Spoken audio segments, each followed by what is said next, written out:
We are the anchors of Queer News Tonight, and this evening we discuss the queer headlines. Pansexual and Panromantic Visibility Day honors individuals embracing attractions beyond gender norms. It will be celebrated worldwide on May 24th. Ed Weigel's Urban Link will launch an eVTOL air taxi service in South Florida, revolutionizing urban transport. Queer News Tonight commemorates 20 years of Massachusetts' first legal same-sex marriage when Robert Compton and David Wilson got married. Marina Anderson, the creator of Fort Lauderdale's Rec Bar Mermaid Show, was fired along with 16 performers, including the famous Mermen. Now their fans are outraged.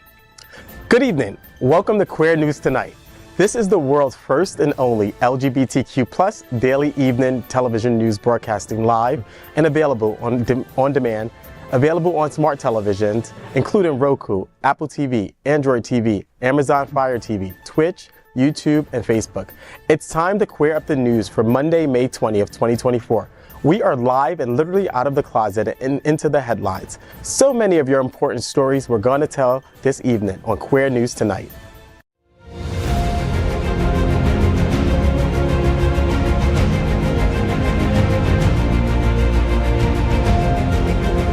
This is the world's first live daily LGBTQ evening news show, literally out of the closet and into the headlines on Queer News Tonight.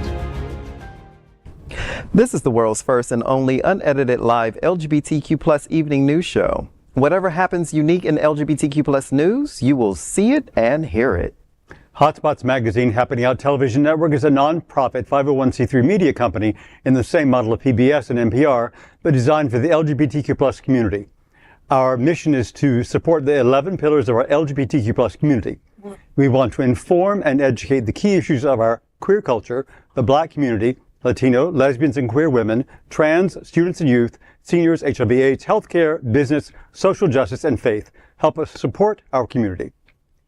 We are part of one of the largest LGBTQ+ nonprofit media companies in America, Hotspots Magazine and Happening Out Television Network. In 2024, our magazine is celebrating 40 years of the LGBTQ+ experience.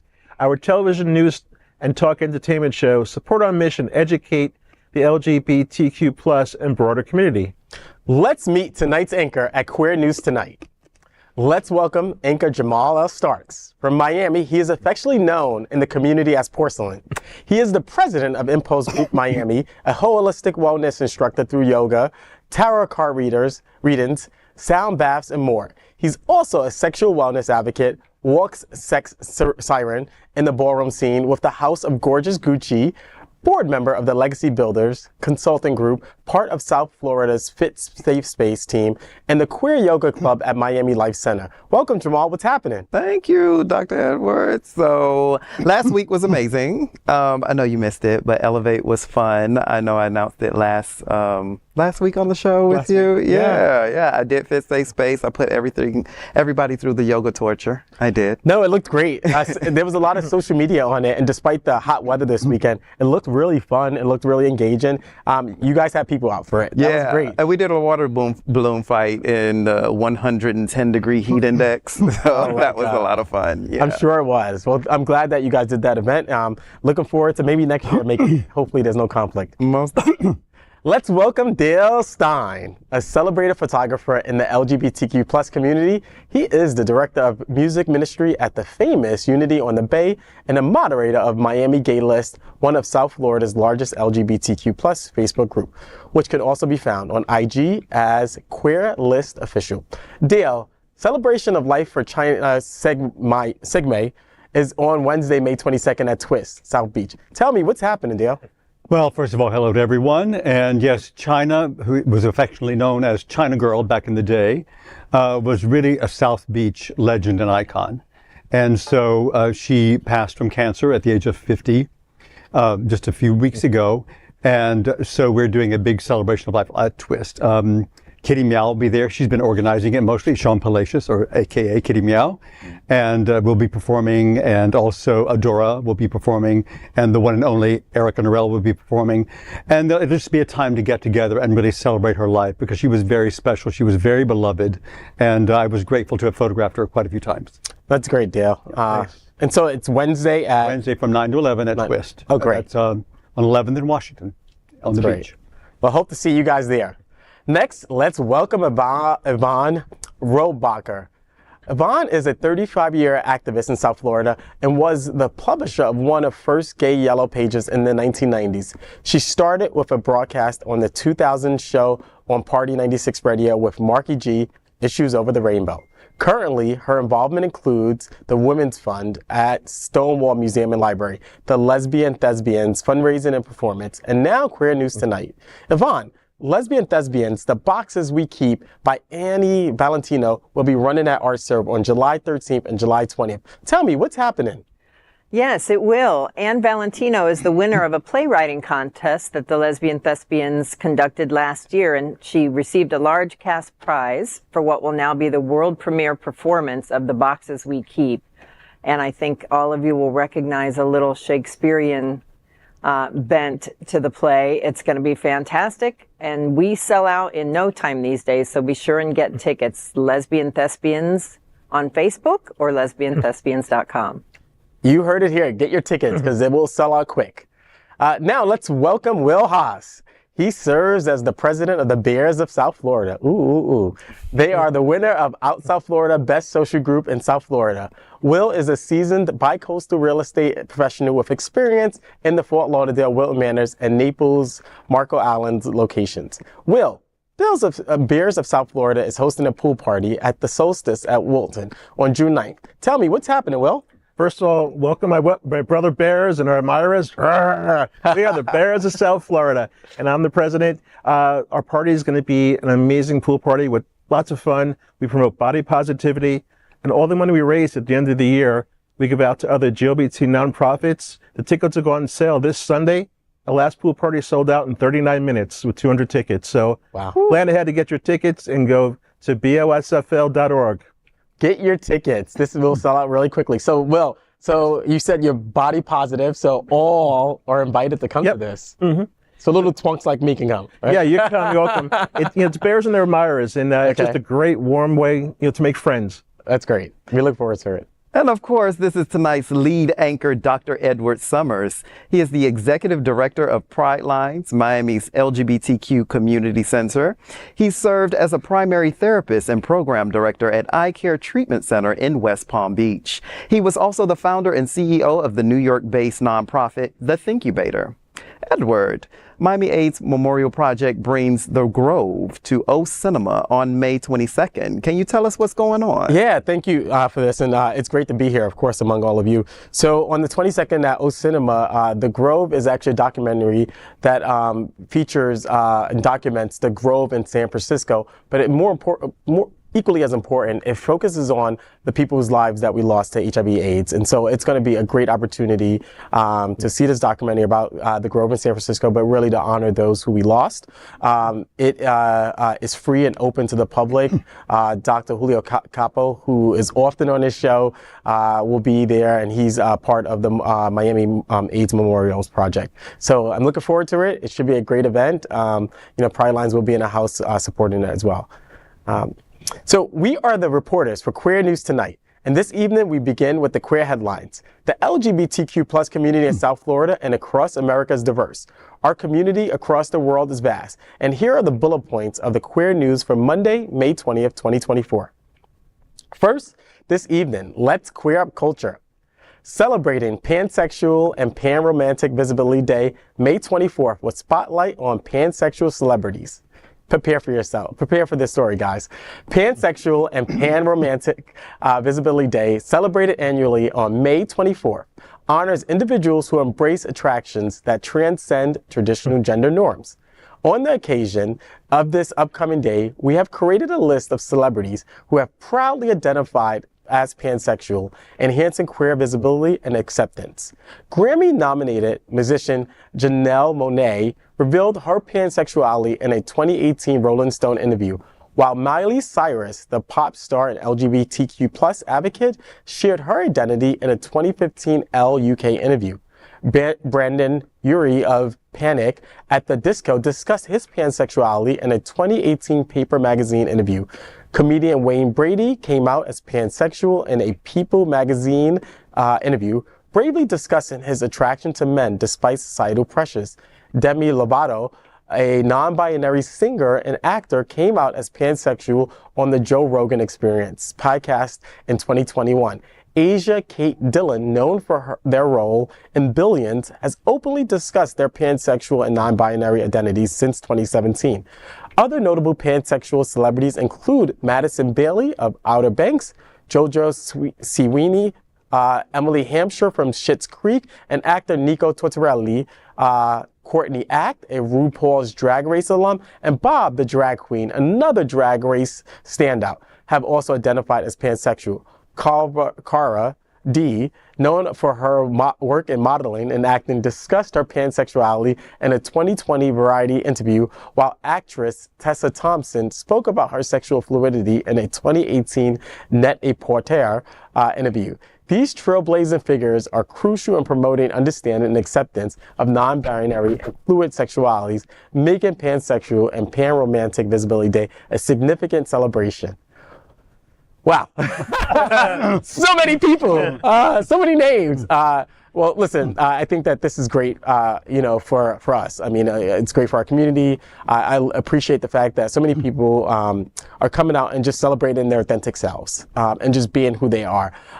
In the past, if this was like 10 years ago, people would probably be too afraid to say that they're pansexual, right? Let alone bisexual or gay. Mm-hmm. And so this just broadens, people's understanding that there's so many of us out there. We're all essentially the same, we're all humans, right? And we exist everywhere, and we come in all different shapes and forms, and this is one of them. So it's really great to see so many who are just expressing their authentic selves, and I like it. Yeah, I mean, sexuality is certainly a spectrum. I mean, it's fluid for everyone. I believe fluid for everyone. I can make that statement. I'm saying myself.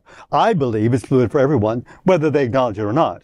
Even the straightest straight person they just may not know it. And of course, the more representation, the better. Even the gayest of gays like me, there are certain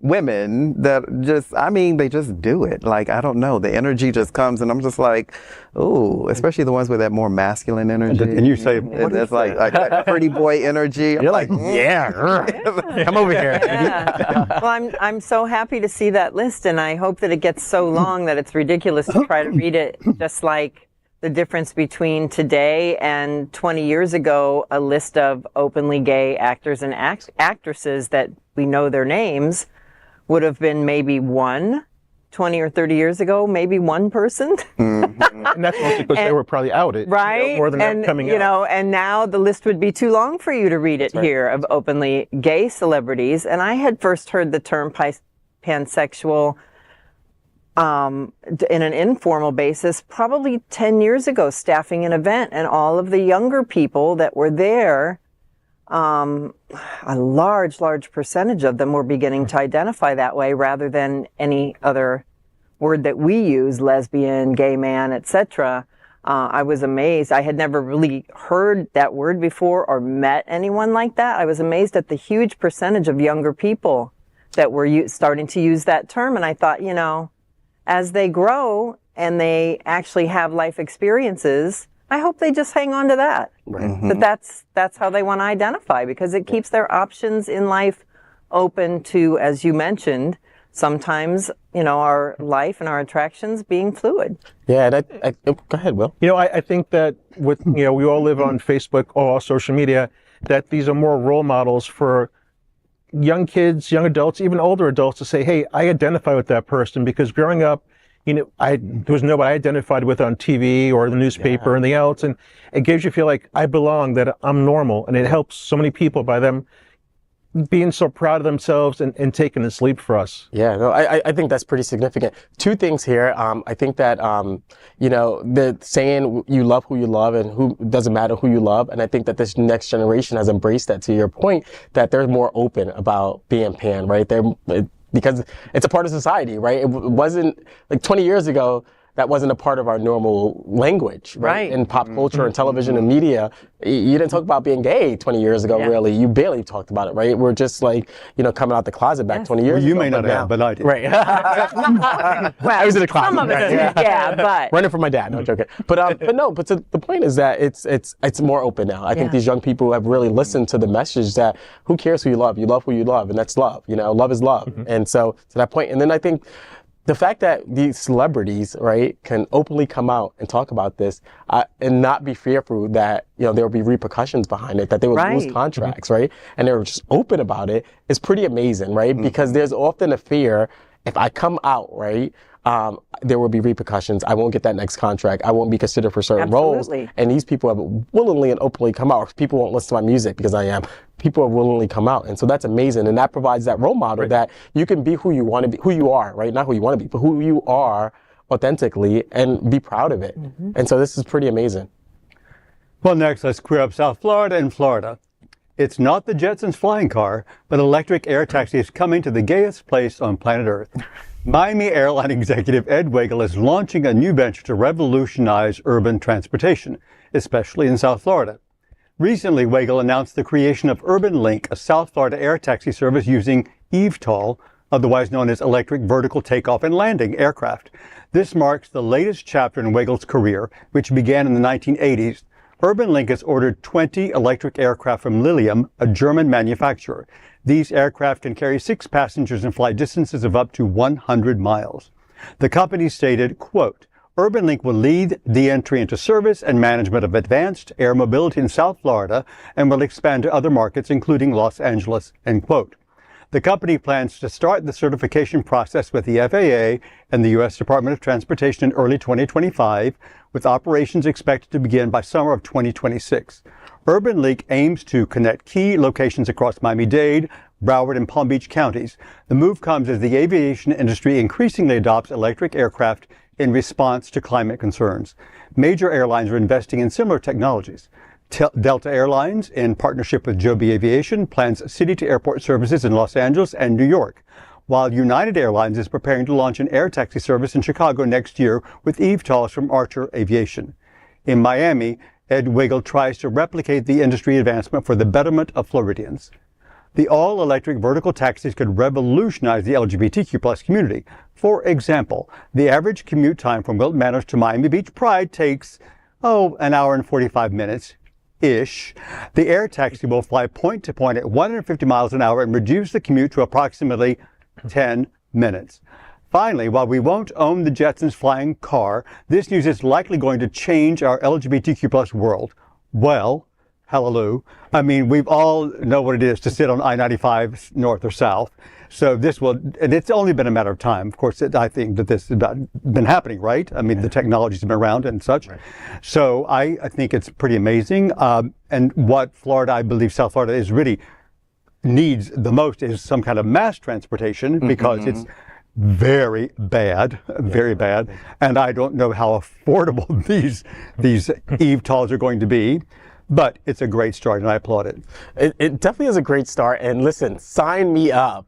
I live in Fort Lauderdale. I work in Miami. Listen, sign me up for a 10-minute commute. But to your point, Dale, I think that I wonder how expensive this is going to be, right? Especially with given the technology, given that it's going to get you there in 10 minutes, it might be unaffordable and unattainable for the regular commuter that goes back and forth between Broward and Miami or West Palm to Miami. And so we do need. I think this raises a question or a discussion around mass transportation and a better mass transportation for the region. So it's not even just Miami-Dade, but it's like South Florida in general. So Miami-Dade, Broward, in New York, right? All those years, it's like so easy to get around. That's right. And then you move here and you're difficult. like, I mean, sometimes to get from the beach to Brickell, South Beach to Brickell, 45 minutes. 45 minutes an hour, like depending on the causeway and whether it's backed up or not. You just never know. So something like this is great. But to your point, and I love the fact that you brought it up, affordability is always an issue with new technologies like this. And I can't help but think maybe they're bringing it here as opposed to other places because here in South Florida, especially in Miami, we have plenty of people that can afford it pretty much no matter how they price it. Right. And I was just on a call this morning about Miami tourism where they talked about the prices on Brightline, which was supposed to be such an awesome thing. It's so expensive. It's amazingly still so expensive, especially if you just want to use it for a commute between counties. It's like $40 a ride. Yeah, it's very So- and if you wanted the VIP experience, forget about it. Well, that's why I'm a student and I take Brightline and I get a lovely 25%. Oh, I love it. Yeah, I just went to Orlando for $40.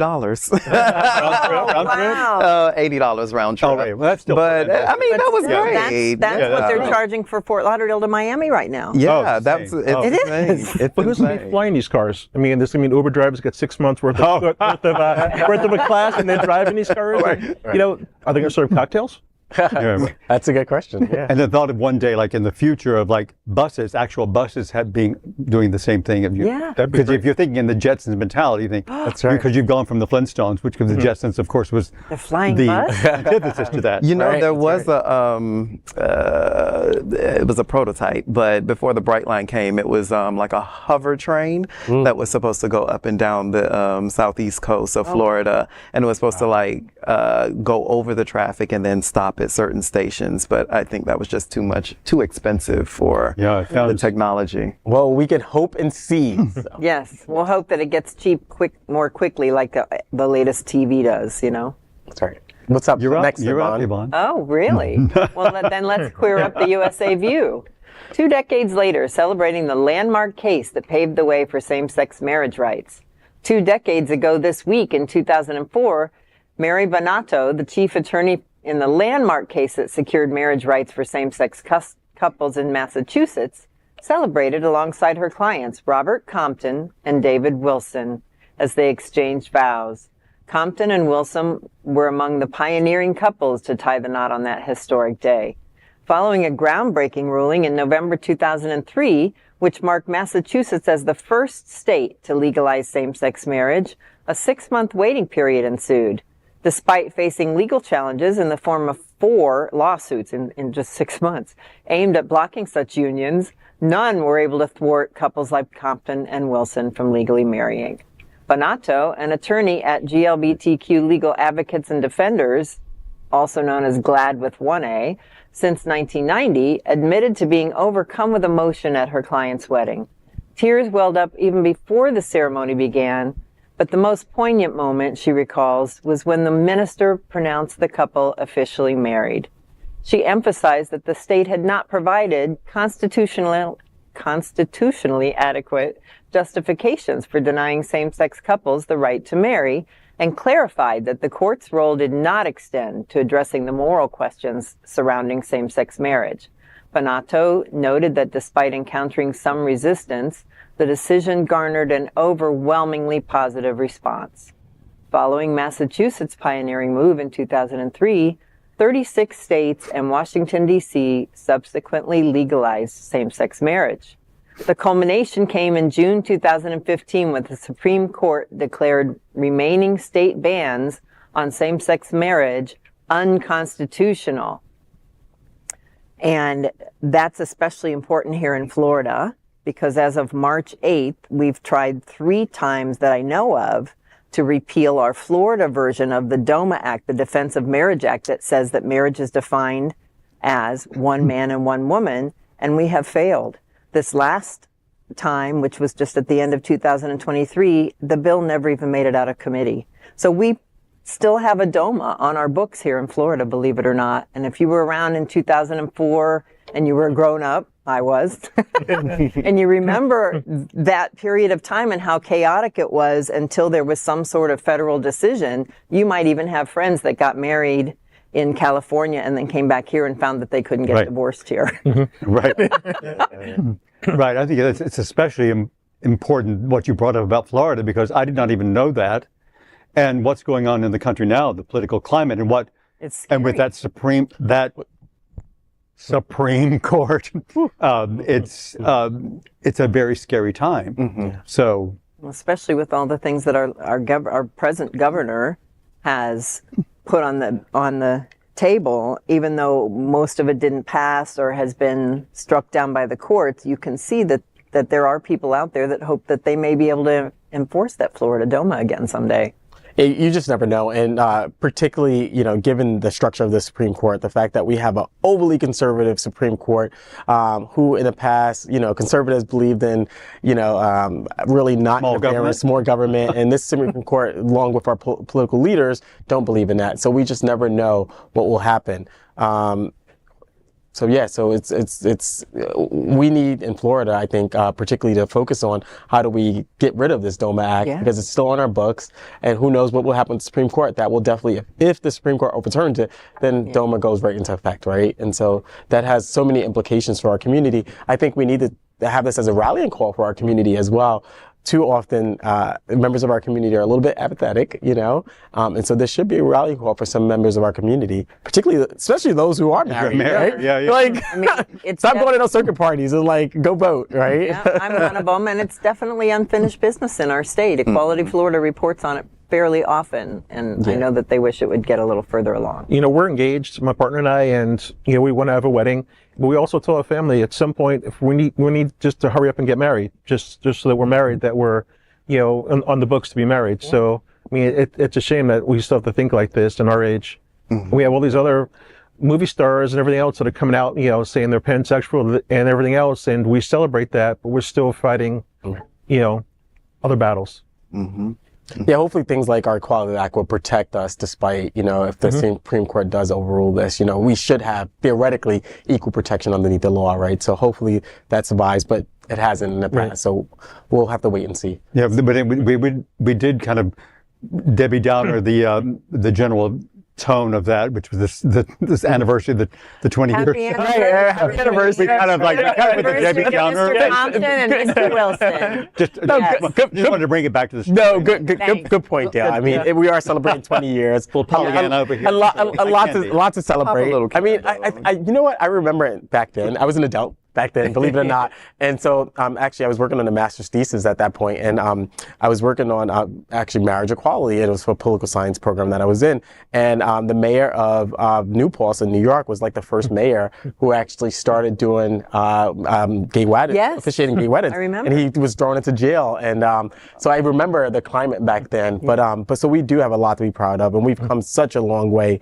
20 years, the fact that we do have this, and that, we're able to get married. We're able to, have that protection underneath the law is pretty amazing as well. So thanks for. Yeah, we were down that road, and I was like, "What is this story about?" But I think to the point though is that we just have to be vigilant, right? Yes, we should always celebrate our wins, but we have to be vigilant given given where we're at in our society. Given we can't rest on our laurels. Given our political climate, and given who is in charge, right? Like we just have to stay vigilant. So let's celebrate while remaining vigilant. Will, what's up next? Next, let's queer up South Florida and Florida. B-Ocean cancels iconic Mermen Burlesque underwater show. What's going on? In a shocking turn of events, Marina Anderson, the visionary behind the iconic underwater mermaid show at Fort Lauderdale's Rec Bar, along with a pod of 16 mermaids and mermen, has been abruptly fired. The decision has left loyal fans reeling and questioning the future of the beloved spectacular, the entertainment audience for nearly 2 decades. Anderson, who pioneered the mermaid show at Rec Bar in the early 2000s, expressed her shock and disappointment, stating that she and her team were given typical corporate explanation of going in different directions.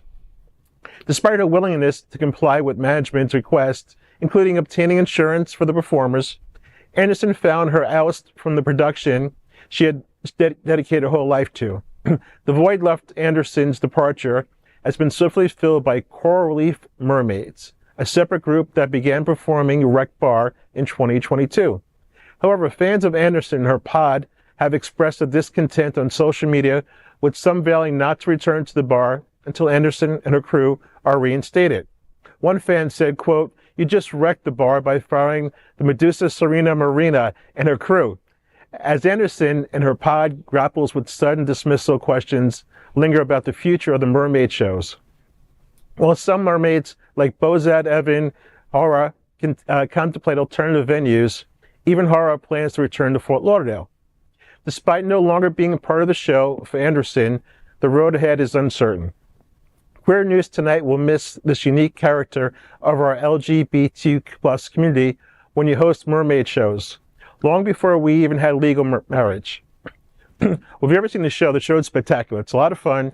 But I will tell you, I have a fish tank in my house and a little pool, so any merman want to come over? We got Listen to him, planning another bear party. and the Bears of South Florida having a pool party. That's a big pool, so come on over, guys. Yeah, that's total I want my body part. mermaids. That's such an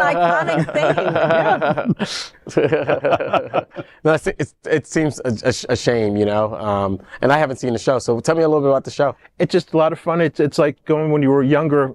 To Wiki-Wachi, watching the mermaids kind of swim around and have fun, and you have a drink, and it's interesting. It's iconic. It's a campy show, but kind of fun. Oh, I can't believe I never saw it. I never knew about it. 20 years? Same. 20 years, and I grew up here. Right. That's I've kind of never amazing, heard right? of it. I think And it they've seems been like something doing you it do longer 'cause than you're that. so, Wow. And they're Just embracing with someone everything. different. Yes.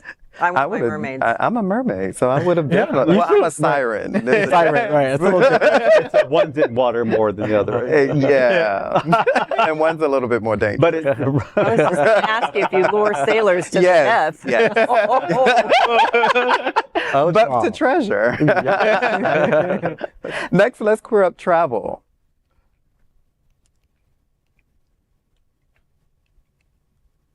Visit Lauderdale brings Two Cellos member Hauser to Seminole Hard Rock on May 31st. Renowned cellist Hauser is set to grace the stage at Seminole Hard Rock Hotel and Casino on May 31st, 2024, courtesy of Visit Lauderdale. Hauser promises an unforgettable evening of cello pyrotechnics, blending elegance with rock vigor. He will be in Fort Lauderdale as part of the Hauser Rebel with a Cello tour. This Two Cellos member got popular for his viral rendition of Smooth Criminal. For further information, go to visitlauderdale.com. Visit Lauderdale, everyone under the sun.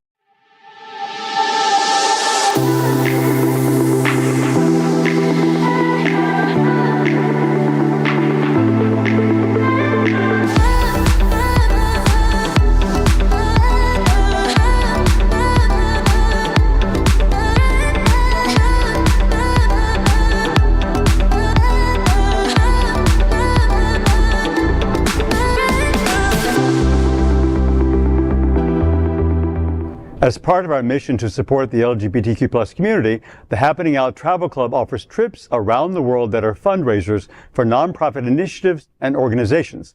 We invite you to join us for Medellin Pride, departing June 27. Find out more at happeningout.travel/Colombia.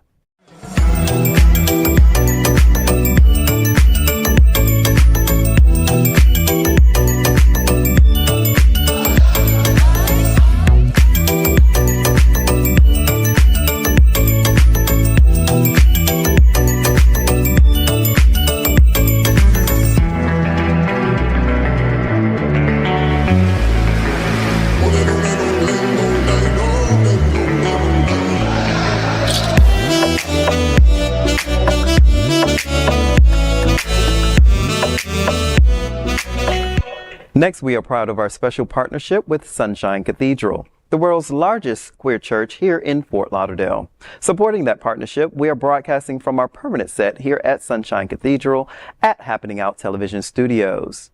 We broadcast Sunshine Cathedral Sunday International Service at 10:30 a.m.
We finished tonight's Queer News headlines with a segment we call LGBTQ plus 1 Minute News.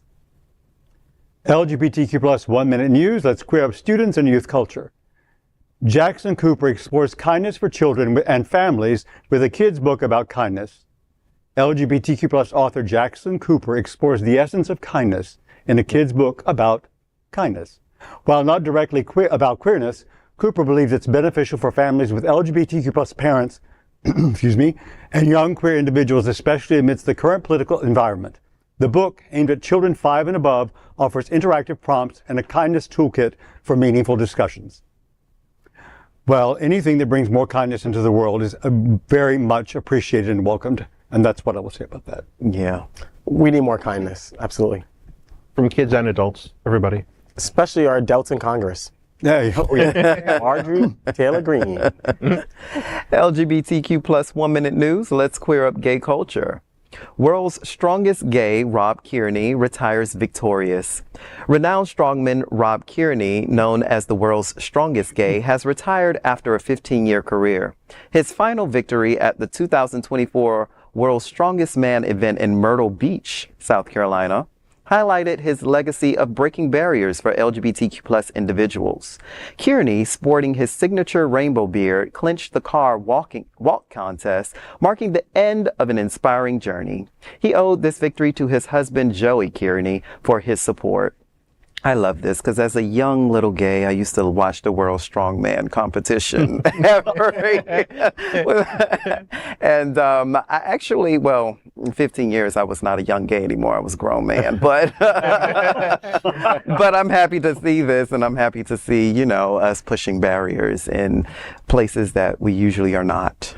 So you knew of this guy? Well, no. 15 years as a little kid, I would watch the World's Strongman, but 15 years, yeah, I was a grown person, so I was watching. No more watch, not even when no one was around?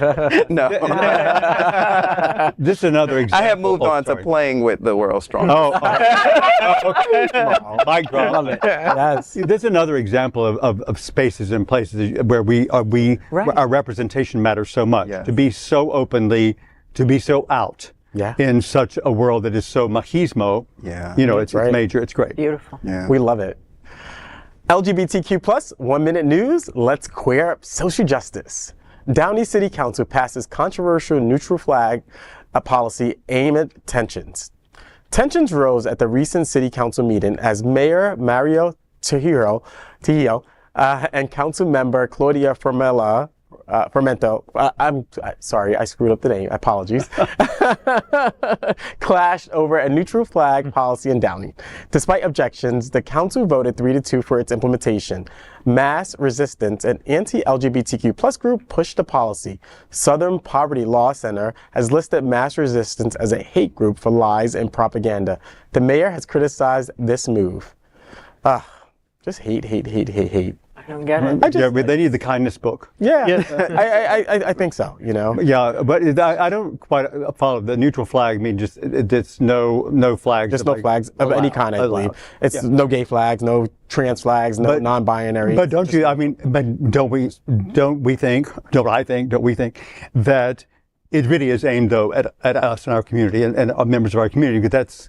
Yeah, because I wouldn't think they'd have a problem with Confederate flags there. Well, it's us. But it's, yeah. No, it's us, because I also think, like, we're probably the only community, outside of international countries, right? Or the only community that has different types of flags, you know, in this country. We don't, like, there's not other groups that really specifically have flags that they're proud and that they, you know, have up on their houses and stuff like that. So it's definitely aimed at us. Yep. I can't help but wonder if a few of those people are friends with our current governor. Could be. Let's have some more kindness. In the meantime, LGBTQ plus 1 Minute News, let's queer up entertainment. A new documentary chronicles Cyndi Lauper's rise and activism. It premieres on June 4th.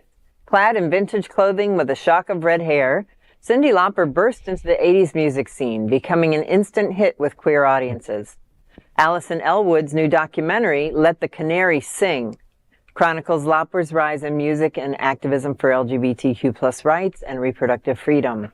The trailer is out now, and the film premieres on Paramount Plus on June 4th. thank you, Cindy, for your allyship and your friendship and your honesty, and also for really cool songs like True Colors. Mm-hmm. We love Cyndi Lauper. We do. Yes. Yeah. 1 minute news. Let's queer up the world view. Bi Pride UK announces annual celebration of the Freddie Mercury Alameda. Bi Pride UK announced its 6th annual bisexual pride celebration for August 31st at the University of West London, Ealing campus. The event will feature performances, discussions, panels, food, and shopping booths. Organizers choose this location due to its connection to the Queen singer and bisexual icon Freddie Mercury. The event's timing marks the start of Bi Visibility Month in September. Bi Visibility Week runs September 17th to 23rd, with Bi Visibility Day on the final day, September 23rd. I think this is cool. This is just another celebration of life, and it's like we talk unity and love. Yeah, no, I love kindness, it. you know? Did they Exactly. see the movie about Freddie Mercury where his wife said to him, he said, "I'm bisexual," and she said, "Freddie, you're gay." That's great. No, Bill, to your point, this is another one. We had the Pansexual, Awareness Day, and then the Bisexual whole month, and then the Book on Kindness. And so I love this. Some wonderful stories. And it's anniversary, the celebration of gay marriage for 20 years. So, The anniversary. yeah. Yeah. This is a happy queer news tonight. This is an amazing one. Yeah. Lots of celebratory events. Yeah. Love it. That is today's news for the LGBTQ plus community on the world's first and only daily LGBTQ plus evening news show. If our community is important to you, share this news with your friends and family. Are you, like most of America, part of our very large television audience watching this live LGBTQ plus news broadcast right now on Roku, Apple TV, Android TV, and Amazon Fire TV? Queer News Tonight is the only live LGBTQ plus digital television show in the world that is out of the closet and into the headlines. We need your support. If our community is to grow, we must tell our stories and bring them to the attention of the broader world. This is the only place in the world that tells these types of LGBTQ plus stories in motion and in sound. So spread the word. That is the passion of Hotspots Magazine, Happening Out Television Network, and Queer News Tonight. I am your anchor, Dr. Edward Summers, and on behalf of these LGBTQ plus reporters, the anchors of Queer News Tonight, including Jamaal L. Starks, Dale Stine, Yvonne Rohrbacher, Will Haas, we will see you daily at 8 p.m. To our LGBTQ world, we wish you good night. Bye.